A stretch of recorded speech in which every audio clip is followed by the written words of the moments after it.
तो दोस्तों, आज तक आपने मेरी प्रेरणादायी कहानी और सफलता की कहानियाँ सुनी। आज हम नई कहानी सुनेंगे, भूतिया कहानी, जिसका नाम है रामू की चुड़ैल पत्नी। तो इसका क्या राज है ये तो कहानी में ही पता चलेगा। तो चलिए सुनते हैं। रतनगढ़ नामक एक गांव था। उस गांव में रामू और उसका छोटा सा परिवार रहता था। परिवार में सिर्फ रामू, उसकी पत्नी और उसकी माँ ही थी। रामू की माँ तो बूढ़ी हो चुकी थी, इसीलिए रामू ने घर की सारी जिम्मेदारी उठा रखी थी। रामू लकड़हारा था। वो हर रोज जंगल में लकड़ियाँ काटने के लिए जाता। रामू हर रोज घने जंगल में लकड़ियाँ काटने जाता, इसीलिए शाम होते ही लकड़े की बोरी लेके वापस घर लौट आता था।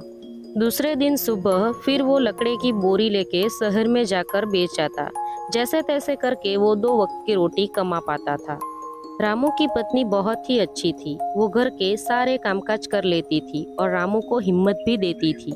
लेकिन रामू की माँ को रामू की पत्नी बिल्कुल भी पसंद नहीं थी, क्योंकि रामू ने उसकी माँ की पसंद की लड़की के साथ शादी नहीं की थी।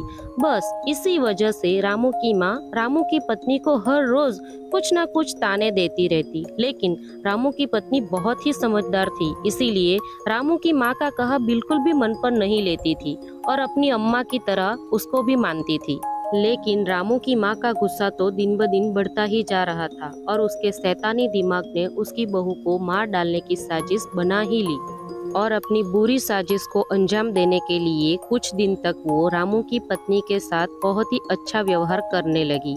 इसीलिए रामू और उसकी पत्नी खुश होने लगे कि अब अम्मा सुधर गई है। एक सुबह रामू रोज की तरह जंगल में लकड़ियाँ काटने चला गया। तभी उसकी अम्मा ने खाना बनाया और उसमें जहर डाल दिया और उसकी बहू को कहने लगी कि तुम्हें आज मेरे हाथ का खाना खिलाती हूँ। उस दिन रामू की पत्नी ने पहले ही खाना खा लिया था, पर फिर भी अम्मा उसे मिन्नतें करने लगी कि क्या एक दिन मेरे हाथ का बना हुआ खाना नहीं खा सकती।